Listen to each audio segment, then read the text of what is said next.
After week 12's 13-mile run, with my soreness and not being able to finish the last couple miles running, I decided to adjust some things for this 15-mile run this week. And it ended up with just as good of time with far less effort. This week had 2 45-minute runs, a 5.5-mile walk, and a 15-mile run. So 4 running days this week. I'm slowly working my way up to a Dopey challenge where I run a 5K, 10K, half marathon, and a full marathon. So these 4-day run weeks are huge in testing all of my processes. When I started this training plan 14 weeks ago, I was 235 pounds, ran a 14.5-minute mile. I not only want to complete Dopey, I want to be down 35 pounds and be to a 12-minute mile by the time race weekend. For the first 45-minute run, I ran 3.74 miles, which puts me at a 12:02 pace. That is awesome. I'm progressing. These 45-minute runs are every week, so I'm getting really used to the routine. The second 45-minute run, I ran 3.71, which is a 12:08 mile. These are big improvements since I started with 14.5-minute miles at the start of this.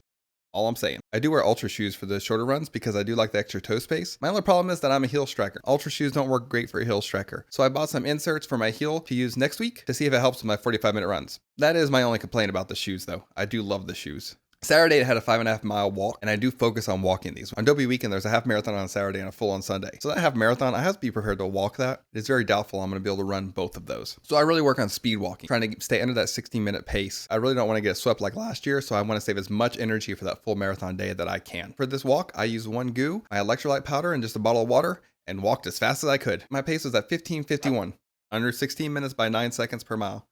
That is amazing. And I pretty much walked a 10K. So by the time I get to Dopey, I should be able to do the half marathon at the same pace, if not faster. Now onto the big show for the week with a 15-mile run. I bought a chest light and 2 shoe lights to try to run. I have this legitimate fear of stepping on a snake or a gator down here in Florida when I'm running. It's legitimate. The chest light does say don't wear it in the rain, and I sweat a lot, so I was very afraid what the moisture would do to it. Spoiler alert. It survived. The chest light also was amazing for seeing. I could see the sidewalk in front of me, and it had a red light on the back so people could see me. That was awesome. The shoe light, on the other hand, were a flop. I wasn't even 10 feet from my house, and they fell off from my shoes. I didn't realize it till I went to go turn them on when I started getting towards the dark areas, and they weren't there anymore. So those are getting returned, which thankfully the chest light had the flashing red light so people could actually see me when I'm running. So one thing to be able to see, another thing to also be seen. It's poetic. The 3-liter Camelback worked amazing. I knew what to expect this time with the weight, so I was prepared for it as I started to run.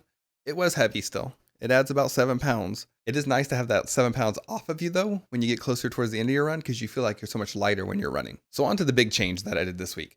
Normally I run a 60-30 split, so I'm running 60 seconds, walking 30 seconds. When I'm doing these long runs, especially as I got closer to that half marathon distance, I was finding the last couple miles were a big struggle. So what I decided to do was say, okay, I'm still going to do the 60-30 split, but I'm only going to run for 4 minutes per mile. So that means I did 60 seconds running, 30 seconds walking, repeat 4 times. So that I ran a total of 4 minutes for each mile. After I ran that last 60 seconds, I would walk the rest of the mile. I wasn't walking at a normal pace. I was walking at a speed pace similar to what I was doing Saturday, which was under 16-minute mile. This means that I only ran for an hour of the entire 15-mile run. And towards the end, I finished strong. I still had energy when I was done. I wasn't near as sore. I did some stretches and other things afterwards. My pace was a 13:56-minute mile, which is 1 second slower than the 13-mile run I did 2 weeks ago. That was so much less effort for a 1 second per mile difference. That's 26 seconds across an entire marathon. I'm going to continue trying this into the future. Maybe as I get closer to the 26 miles, instead of 4 minutes, I'll do 5 minutes of running a mile. I don't know. We'll see how the energy holds up. But I'm still going to stick to this because it allows me to train for the endurance without being exhausted and in pain for the end of the day. This actually makes me excited for the run, rather than the fact that I know I'm going to be in pain and exhausted, which is normally what happens when you run these long distances. Now for the weight loss. I was at 235 when I started training 14 weeks ago. Last week I was at 225. This week I'm at 224. I lost 1 pound, which I'm super excited about because during my long run weeks, I drink so much water that a lot of this may be water weight. So I would expect to see a bigger weight loss next week. I did pretty good on the diet this week, which I'm trying to stick to 1,600 calories on the non-workout days and roughly 2,100 calories or so on the longer run days, except for the 15 miles. I burned 2,300 calories running 15 miles. So I gave myself my treat, which is nachos. I don't know why. I just enjoy nachos. And that's what I tend to give myself as a cheat meal whenever I burn this many calories. Why not?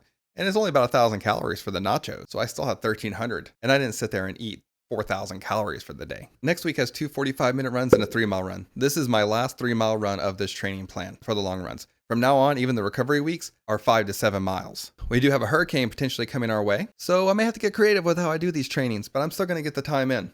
I'm not sure how yet, but I'm going to get it in. I'm really contemplating whether I should buy a treadmill or not, which I don't like running on treadmills, but I'm constantly having to adjust because of the weather and other things here. When next week's video is done, it'll be right here. You want to watch this playlist right here to see how my journey started and the mistakes I made along, all the adjustments. You can learn from all my mistakes. Why not?